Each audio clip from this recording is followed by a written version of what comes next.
Welcome to the deep dive. Today we're getting into something that maybe feels quite solid for many of us, the rule of law. We tend to think of it as this bedrock, right? Just always there in a democracy. But the surprising thing and kind of the focus for us today is how it can actually be weakened, sometimes quite subtly, step by step. So our mission here is to really understand how this cornerstone, the rule of law, is being challenged, especially by, well, populist movements.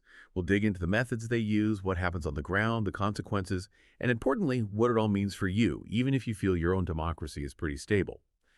Our main guide here is the work and experience of Kees Sterk. He's a judge, a professor, and importantly, he was the chairman of the European Network of Councils for the Judiciary. That's basically the group connecting top judicial bodies across Europe. So he saw firsthand how judicial independence started to fray in different countries.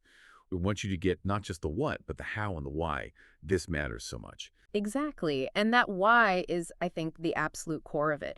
We're talking about the fundamental structures of society, how power is kept in check, how everyone's rights are supposed to be protected. If you understand the ways it can be eroded, well, you start to see the warning signs. And hopefully that gives us the tools to push back, to keep things fair. Okay, let's break that down then. This clash between populism and the rule of law. Yeah. What's really at the heart of it? Is it a fundamental difference in how they see power? Yeah, I think that's it. Populists often get elected democratically, that's key. But once in power, they tend to see that power as almost personal, an expression of their will, or the people's will, as they define it. It's not something that needs to bow to existing rules or institutions. It's quite ruthless, actually. And the first step is almost always packing key institutions, especially the courts, with loyalists.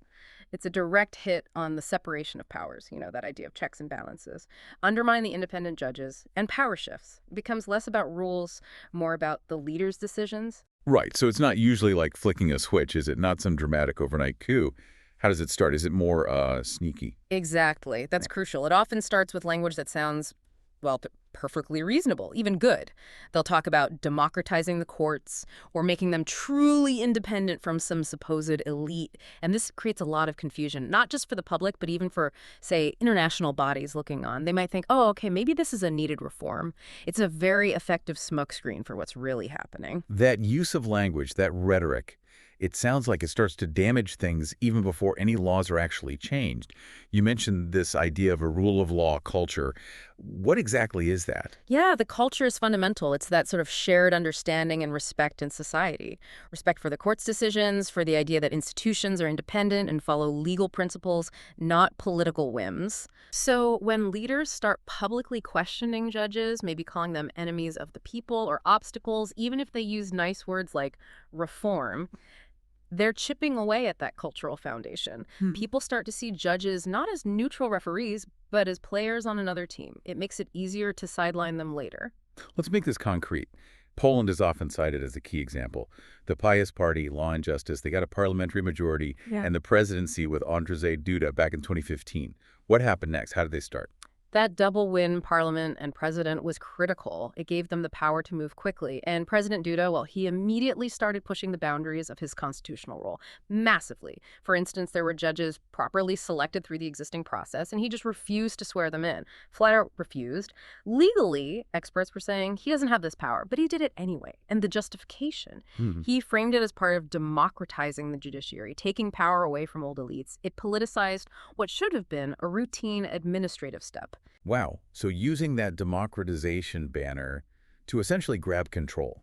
That seems like a pattern we should watch out for then. Absolutely. It's a major red flag. When you hear the executive branch, particularly a president or prime minister, talking about making the judiciary more democratic or less elite by interfering in appointments. Yeah.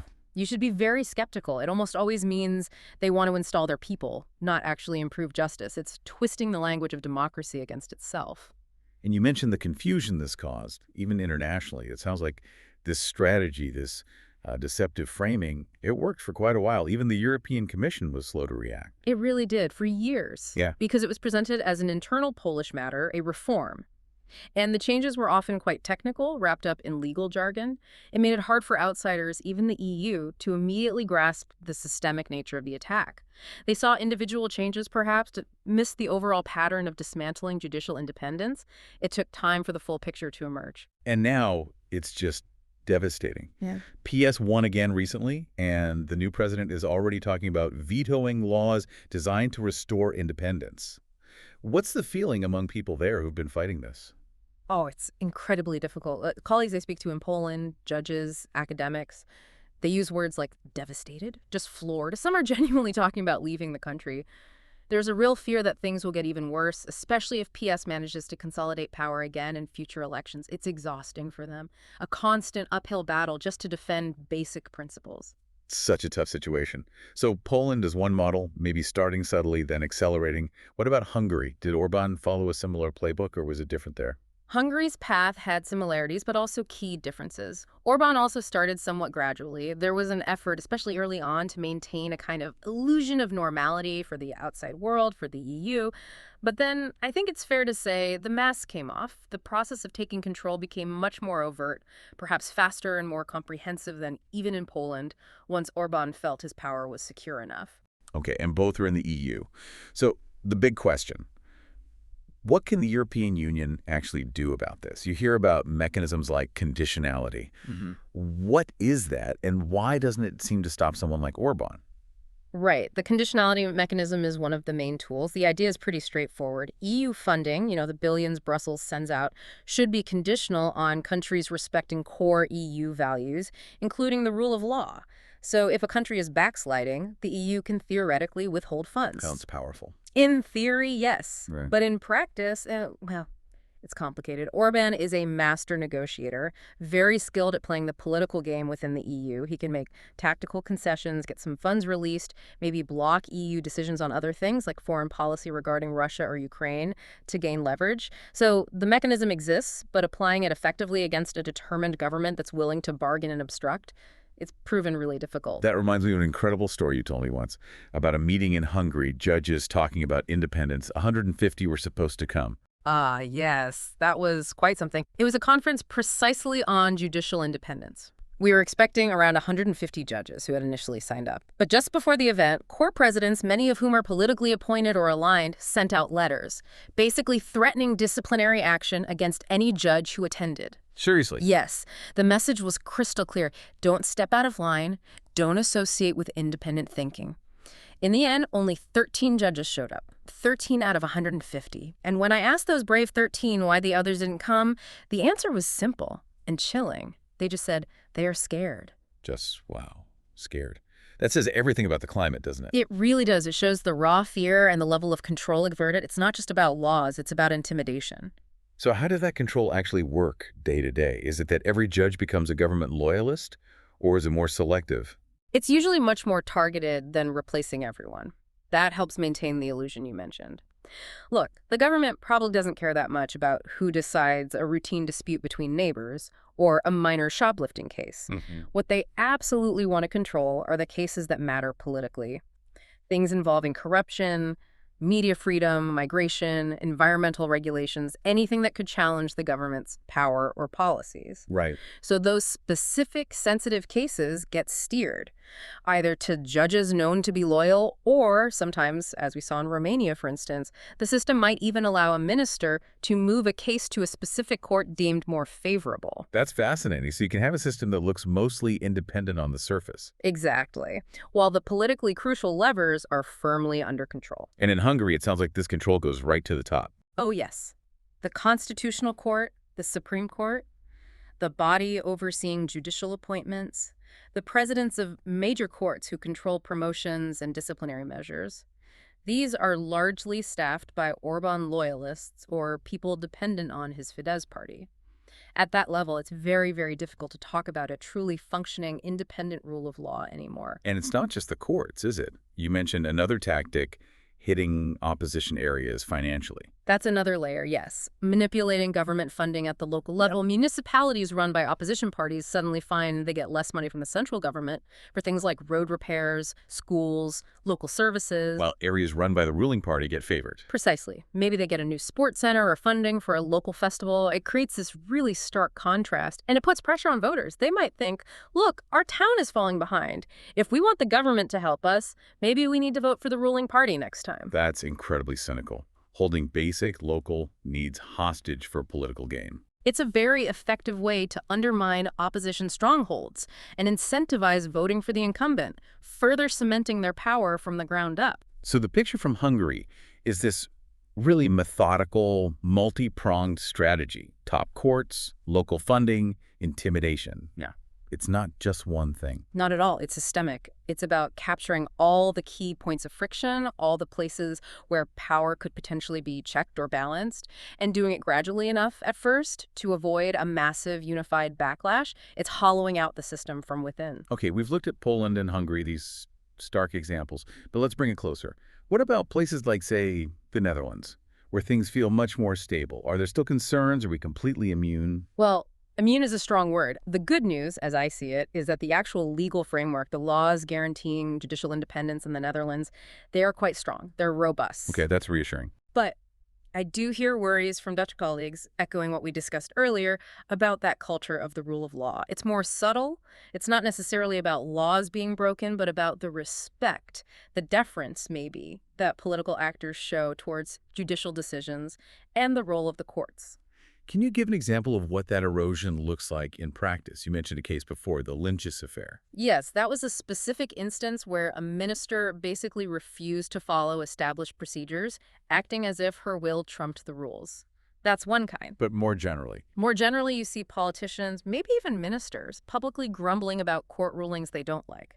Not arguing the legal points, but framing the judges as out of touch or activists or getting in the way of the government's plans. Ah, seeing them as obstacles rather than arbiters. Exactly. It fosters that mindset you mentioned. I have the power, I won the election, so I should be able to do what I want. That's fundamentally at odds with the rule of law, which says power itself is subject to rules no matter who holds it. It's a gradual chipping away at the legitimacy of the courts. That feels like a really key point. It's not just about breaking rules, but about undermining the whole idea that rules should apply to power. So if that happens, who actually pays the price? Who suffers when this culture erodes or when populists consolidate power? Well, the first targets are almost always the watchdogs. Independent media gets squeezed, pressured, maybe taken over by allies, and the independent judiciary gets attacked and undermined. Those are the first lines of defense to fall. Okay, the institutions. But what about ordinary people? How does it eventually hit them? Ultimately, it hits everyone. When you have power concentrated like that, without effective checks, corruption often flourishes. Mismanagement goes unpunished. Think about Hungary again. There are huge concerns about corruption, about EU funds being misused. If the courts and media can't hold the government accountable, who can?